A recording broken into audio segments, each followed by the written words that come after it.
Oh, by God, the ghost of Alex Henry has returned.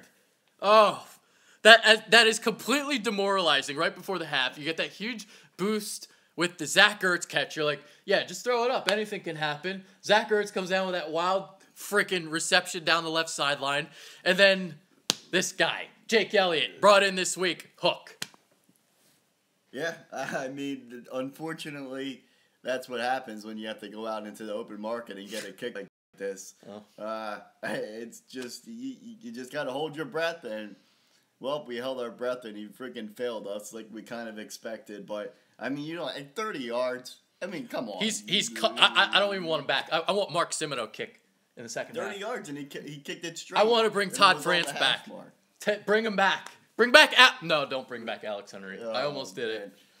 No, not Alex Henry. But, I mean, it's just demoralizing because we kind of thought that we were, it's we expected to go down 6-3 anyway at the half. But after that play, you thought, oh, shit, Ertz can even score a touchdown. He gets tripped up. And then you just have to settle what you hope is a field goal, and then they miss it. But I think that what we said going into the game, Eagles have a shot in this game, is going to be the defensive line. Well, it's starting to eat. Early on, no. But right now, yes. Talk about it, Mike. Early on, they were definitely, they were struggling a little bit. You know, it's early on. It's a tough game, tough environment on the road at Arrowhead. Yeah. So everyone kind of had to get adapted to this situation. At first, I thought that Kelsey was going to have a field day with us. But it seems that we've kind of figured out how to defend him. Thankfully, Watkins is in the locker room. I don't even know why the hell he was on the field even attempting to cover Kelsey. But, I think in the second half, this is really, obviously it's going to be a defensive battle. And if the Eagles can continue to win this line of scrimmage, we saw there at the end of the first half that they got a few hits there on Smith, and it seems like he's a little woozy. There's some conspiracy going on because he should be in the tent for concussion protocol. Conspiracy. We were ready to send him to the tent, but I guess Goodell called down and said, "Don't send him to the tent. We need him out there." So they need the ratings, but no, he's looking a little woozy and confused. So I think that in the second half, you can see that Schwartz is starting to get fired up. The players on defense are getting fired up. I think you're going to continue to see the pressure, and that's going to be key because I think that in order for the Eagles to win this game, I think they're going to have to get a big turnover and hopefully good field position. Yeah, they're really attacking the middle of the Chiefs' offensive line, even with the blitzes. You got bad guards for the Chiefs, so you can beat them inside. I want to talk about Isaac Seumalo for a second because this dude is getting torched. He is getting beaten. He is getting eaten alive. 2 sacks allowed. And this goes back to Howie because when Allen Barber got traded, I didn't like it. And now we're down to 8 offensive linemen. You know, like they talked about Pro Football Focus rating the Eagles' offensive line high because of all the depth. Well, all the depth is now gone because we traded it away. So Isaac Seumalo is not having a good game, not having a good season. Apparently, he got an 80+ grade on Pro Football Focus last week. I don't know who the fuck watched that game because that is an atrocious grade. That is worse than Canelo's scorecard last night by that Czech bird. That's an awful score. 80+ for Seumalo last week? Are you serious? It's like Demetrius Bell's back. Well, the question becomes, would you rather, you have Wisniewski in there at this point? Yes. Yeah. So Samuel looks like shit. He does. So that's going to be the biggest thing in the second half. Obviously, the Chiefs are going to try to exploit that.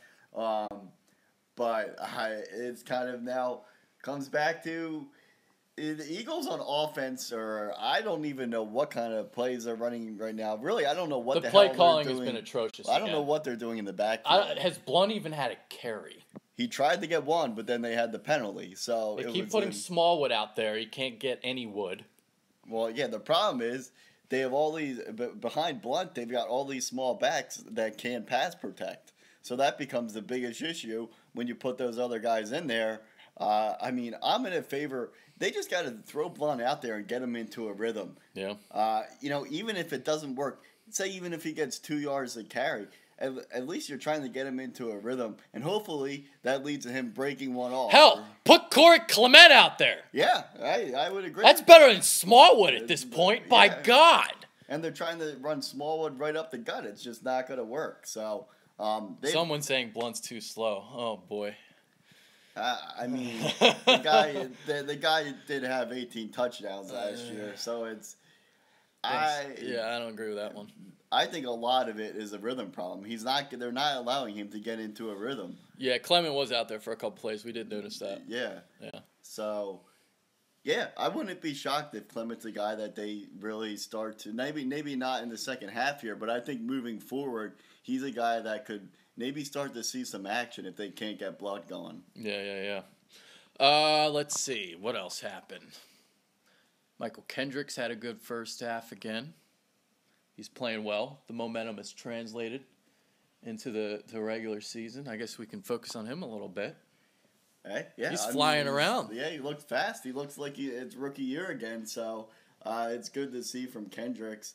Really a defensive side of the ball really can't complain too much. I mean, obviously that's why the reason we're in this game right now. The defense is dominated. Yeah. It's going to come the second half. It's touchdowns, offense. I think if the offense can put up 2 touchdowns, I think we can win this game. Yeah. So the interesting thing, the easiest line this week, or the easiest money this week, was on that over/under on this game, which was 47 points, which I thought was like completely ridiculous to have a 47-point line for these two teams. I expected a low-scoring game, maybe not say this low-scoring game, but this is the kind of defensive slugfest that I expected.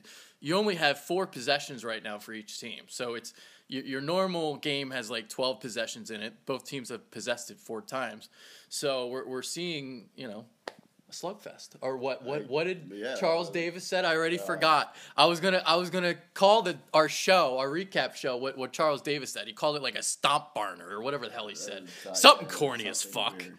Yeah. Yeah. But no, yeah. This is kind of what we expected, a low-scoring game here. When you look at both of these teams, they both have really good defenses. So kind of what we expected. So we'll see what happens here. Second half underway. Second half is underway. So we are ending this now.